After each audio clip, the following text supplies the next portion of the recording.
왜 40일 동안 18,000발의 폭탄이었을까요? 이것은 군사 기획자들이 임의로 정한 숫자가 아닙니다. 이것은 미국이 주도하는 세계 질서에 도전하려는 모든 세력에게 강철과 불로 보내는 단호한 메시지입니다. 현실주의 전략사고에서 전쟁은 협상을 위한 수단이 아닙니다. 전쟁은 적의 저항 능력을 완전히 지워버리기 위한 것입니다. 이 엄청난 숫자는 미국과 이스라엘이 더 이상 나약한 외교 해법이나 반쯤에 그친 경제 제재에 인내하지 않는다는 것을 보여줍니다. 테헤란이 끊임없이 자랑해온 뚫을 수 없는 방공망이라는 것은 사실 압도적인 기술력 앞에서는 종이로 만든 껍데기에 불과합니다. 스스로 지역 강국이라고 여기는 나라가 개전 초기 몇 시간 만에 자국의 하늘을 완전히 빼앗긴다면 과연 무엇을 할 수 있을까요? 28,000발의 폭탄은 하나의 전략적 대청소입니다. 그것은 레이더와 러시아산 S-300, S-400 미사일 발사대, 그리고 중국의 낡은 복제품들을 쓸어버립니다. 이것은 아주 분명한 증거입니다. 기술 격차가 절대적 수준에 이르면 모든 방어 노력은 무의미하고 우스꽝스러운 것이 됩니다. 계층 방어라는 교리의 파산입니다. 이란은 수십 년 동안 촘촘한 방공망을 구축해왔습니다. 그러나 지난 40일은 잔혹한 진실을 드러냈습니다. 수동적 방어 체계의 시대는 끝났습니다. 군집 무인기와 스텔스 미사일, 그리고 인공지능 지원이 결합된 상황에서 이란의 방공망은 그저 허공을 향해 사격하고 있을 뿐입니다. 미국과 이스라엘이 공군에 큰 손실 없이 수만 발의 폭탄을 핵심 목표물에 퍼부을 수 있었다는 사실은 새로운 지정학적 법칙을 확인시켜줍니다. 원천 기술을 가진 자가 생사여탈권을 준다는 것입니다. 재래식 무기의 균형에 의존하던 옛 질서는 사라졌습니다. 그 대신 강자가 상대의 반응을 크게 신경 쓰지 않고도 관통 공격을 실행할 수 있는 현실이 자리 잡았습니다. 이 공습작전은 땅을 한 치 한 치 점령하거나 보병으로 정권을 전복하려는 목적이 아닙니다. 이것은 제가 도살자의 칼이라고 부르는 현대전 방식입니다. 수십 년 동안 이어지는 소모전에 빠지는 대신 미국과 이스라엘은 테헤란 정권의 중추 신경을 끊는 데 집중합니다. 최우선 목표는 이슬람 혁명수비대, 즉 IRGC의 최고 지도부와 극비 핵연구시설입니다.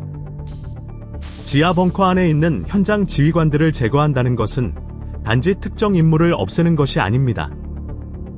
그것은 한 국가의 전쟁 수행 의지와 지휘 능력 자체를 제거하는 것입니다. 독재 체제가 중앙집중식 지휘 체계를 잃게 되면 그것은 좀비 상태에 빠집니다. 혼이 빠진 시체처럼 혼란스럽고 즉흥적으로만 반응하게 됩니다. 이것이야말로 모든 독재자가 가장 두려워하는 악몽 같은 시나리오입니다. 핵의 꿈을 지워버리다. 타협의 여지는 없습니다. 한때 절대로 공격할 수 없다고 여겨졌던 산 깊숙한 곳의 핵시설들은 이제 이란의 권력 환상이 묻히는 집단 무덤이 되었습니다. 미국은 위협하기 위해 공격하는 것이 아닙니다. 그들은 위험의 씨앗을 뿌리째 뽑기 위해 공격합니다. 이란의 핵 능력을 제거하는 것은 동북아와 중동의 안정을 유지하기 위한 필연적 조치입니다. 불안정한 세력이 대량 살상 무기를 손에 넣는다면 세계 질서는 무너질 것입니다. 미국의 특수 관통 폭탄이 가장 견고한 지하 시설마저 뚫는 모습을 보고 유사한 체제들이 공포에 떠는 모습을 보십시오. 이것은 이란만을 향한 공격이 아닙니다. 핵무기를 세계를 상대로 한 협박 도구로 사용하려는 모든 세력에게 보내는 생생한 경고입니다. 절대적인 군사력에 기반한 힘만이 독재자의 광기를 막을 수 있습니다. 도살자의 칼이 이미 내려온 이상 핵 초강대국이 되겠다는 이란의 꿈은 18,000발의 폭탄이 만들어낸 열기 속에서 영원히 사라졌습니다. 세계는 호르무즈 해협 봉쇄 가능성 앞에서 떨고 있습니다. 그러나 사람들은 이 문제의 본질을 정말로 이해하고 있을까요? 약자의 사고방식과 현실과 동떨어진 이론가들의 눈에는 이란이 이 석유 수송의 동맥을 막는 것이 세계 경제를 질식시킬 치명적 고리처럼 보일 수 있습니다. 그러나 냉혹한 지정학적 현실주의의 렌즈로 보면 이것은 전략적 수가 아닙니다. 이것은 테헤란 정권의 집단 자살 행위입니다. 왜 그렇게 말하느냐고요? 현실을 보십시오.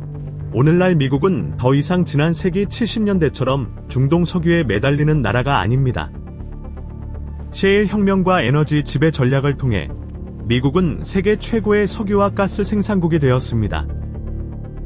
호르무즈의 병목 때문에 유가가 급등하는 것은 오히려 텍사스나 펜실바니아의 에너지 생산자들에게는 전략적 선물입니다. 진짜로 목이 조여오는 쪽은 미국이 아닙니다. 바로 중국입니다. 중국은 이미 균열이 생기고 있는 자국 산업 기계를 유지하기 위해 이 해협을 통과하는 원유 흐름에 크게 의존하고 있습니다. 넘쳐버린 마지막 한 방울, 그리고 완전 제거 시나리오입니다. 이란이 호르무즈를 인질로 삼으려는 시도는 워싱턴의 최종적인 대청소를 실행할 완벽한 명분을 제공할 뿐입니다. 미국이 국제교역의 흐름을 독재체제가 봉쇄하는 것을 가만히 두겠습니까? 절대로 그렇지 않습니다. 지난 40일 동안 우리는 미국이 서둘러 협상에 나서지 않았다는 것을 보았습니다. 그들은 이란이 스스로의 공격성과 적개심을 충분히 드러내도록 두었고, 그런 다음 공군과 해군의 힘으로 해안 미사일 발사대와 혁명수비대의 고속정을 하듯 제거했습니다. 호르무즈 봉쇄는 시작하는 순간부터 이미 패배한 도박이었습니다. 에너지 흐름이 차단되는 순간, 그것은 더 이상 테헤란과 텔아비브만의 문제가 아닙니다. 그것은 세계 질서 전체의 문제가 됩니다. 그리고 미국이 질서를 회복한다는 명분으로 움직이기 시작하면 그들은 단지 해협을 다시 여는 데서 멈추지 않을 것입니다. 그들은 혼란을 일으킨 세력의 저항 에너지 자체를 완전히 제거하려 할 것입니다. 이것이 바로 역설입니다. 이란은 호르무즈로 정권을 살리려 하지만 바로 그 호르무즈가 정권의 무덤이 될 것입니다. 지난 40일의 공습이 남긴 가장 값비싼 교훈 중 하나는 러시아와 중국 무기에 대한 신화가 무너졌다는 점입니다. 이란은 S-300 방공 체계와 심지어 원본보다 더 뛰어나다고 선전해온 자국형 버전에 대해 자부심을 가져왔습니다. 그러나 전장에서 드러난 현실은 독재 축의 기술에 대한 치욕이었습니다. 왜 이란의 수백 발 탄도미사일과 무인기능거의 절대적인 비율로 요격되었을까요? 왜 그들의 가장 현대적인 레이더조차도 미국과 이스라엘의 스텔스 전투기와 전자전 공격 앞에서는 눈이 멀어버렸을까요? 답은 원천 기술의 격차에 있습니다. 러시아와 중국이 동맹국들에게 제공하는 것들은 사실상 20세기식 낡은 군사사고에 기반한 복제품들입니다. 그것들은 열병식에서는 화려해 보일 수 있습니다. 그러나 절대적 정확도를 지닌 GPS 유도, 인공지능 기술, 미국의 네트워크 전투 능력 앞에서는 값비싼 고철 더미에 불과합니다. 지켜보고 있는 다른 세력들을 위한 교훈입니다. 이번 공습 내내 베이징과 모스크바가 보여준 섬뜩할 정도의 침묵을 보십시오. 그들이 침묵한 이유는 명확합니다. 이란에서 그들의 무기가 무력했다면 서방과의 직접 충돌에서도 마찬가지일 것임을 그들 스스로 알고 있기 때문입니다. 이것은 평양에 전달되는 대단히 중요한 메시지이기도 합니다. 테헤란의 정교한 방어 체계조차 몇 시간도 버티지 못했다면 북한의 낡은 장비들은 과연 무엇을 해낼 수 있겠습니까? 모방 기술의 실패는 냉혹한 현실을 드러냈습니다. 새로운 시대에는 수량이 품질을 대신할 수 없습니다. 1000발의 평범한 미사일로는 하나의 지능형 전투 체계를 상대할 수 없습니다. 이란에서의 전쟁은 세계 질서가 여전히 미래 기술의 열쇠를 쥔 국가들에 의해 결정된다는 사실을 입증했습니다. 힘을 빌리거나 모방하려는 모든 시도는 결국 진짜 군사력이라는 도살자의 칼 앞에서 폐허와 처참한 실패로 끝날 것입니다. 호르무즈 해협이 봉쇄되고 전 세계 원유의 20% 흐름이 막히면 이론 경제학자들과 비관론자들은 거대한 위기를 외칩니다. 그러나 본질을 보십시오. 이것이 미국에게 재앙입니까? 전혀 아닙니다. 이것은 미국이 에너지 지배라는 카드를 꺼내들어 세계의 규칙 자체를 다시 정의하는 순간입니다. 옛 질서에서 미국은 관대한 보호자 역할을 하며 일본과 한국, 심지어 중국 같은 경쟁자들에게까지 석유가 흘러가도록 중동의 안정을 유지하는 데 수십억 달러를 썼습니다. 그러나 그 시대는 사라졌습니다. 오늘날 셰일 혁명을 이룬 미국은 불안정한 완충지대에 대한 의존에서 스스로를 해방시켰습니다. 호르무즈가 닫히는 순간 미국은 더 이상 피해자가 아닙니다. 미국은 유일한 에너지 심판자가 됩니다. 유가 급등은 실상 중국 경제를 정면으로 때리는 강력한 일격입니다. 중국은 생존을 유지하기 위해 에너지를 갈망하고 있기 때문입니다. 소프트 파워의 종말과 에너지 실력의 부상입니다.